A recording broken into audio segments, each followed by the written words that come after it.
Well, thank you. पहली बार the idea for doing this movie happened in Dharamshala.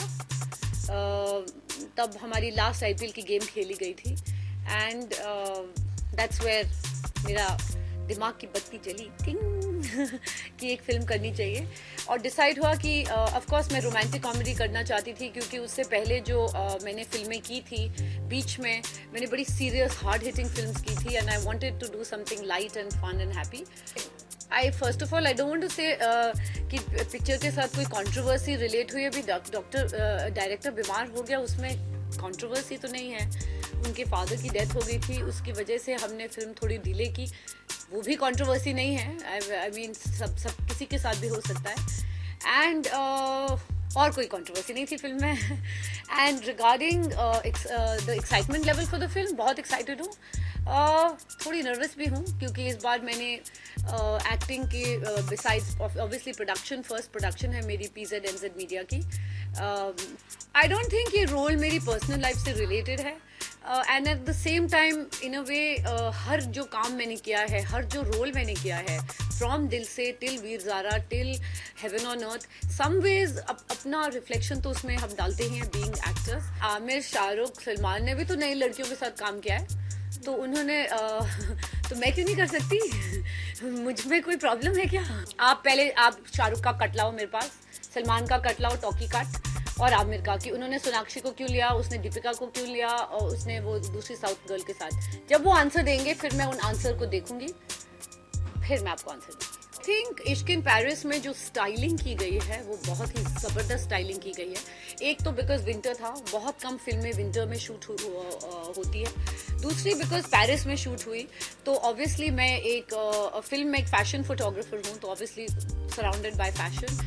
Well, जब मैंने पहले इस फिल्म का म्यूज़िक की डिस्कशन की थी तो मुझे आता नहीं था म्यूज़िक सिटिंग कैसे होता है. आई डिडंट नो कि क्या होता है, कैसे करना है, हाउ टू हैंडल इट.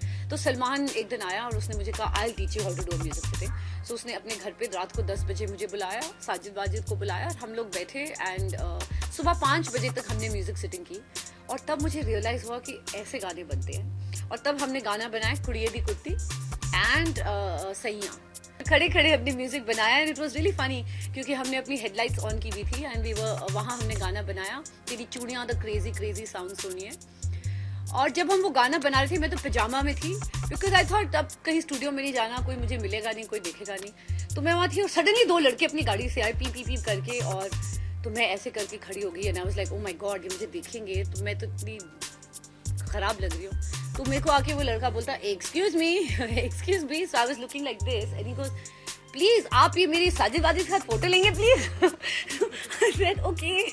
मैंने जैसे उसकी फोटो ली, उसने मेरी तरफ भी नहीं देखा, but it was so funny. तो आई सेड ओहो this music standing was quite entertaining, sweet.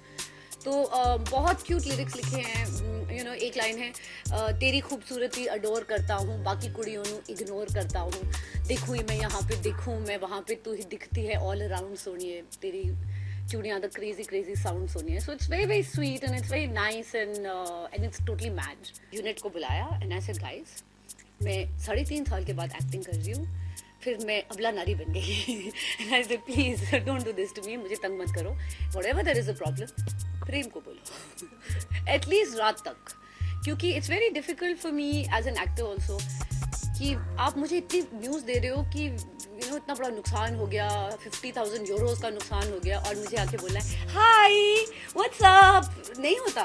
You know, so that was the most, I mean I am sounding happy about it and dramatic about it. That time मुझे लग रहा था कि you know God why you doing this to me. अभी done, can I गो? यार मैं भी इंसान हूँ, आप हंस रहे हो. हाय बचाओ, सेव मी. 2 दिन बाद है film release. Guys, you all are still rolling. Do you mind? Look, all these cameras are still rolling.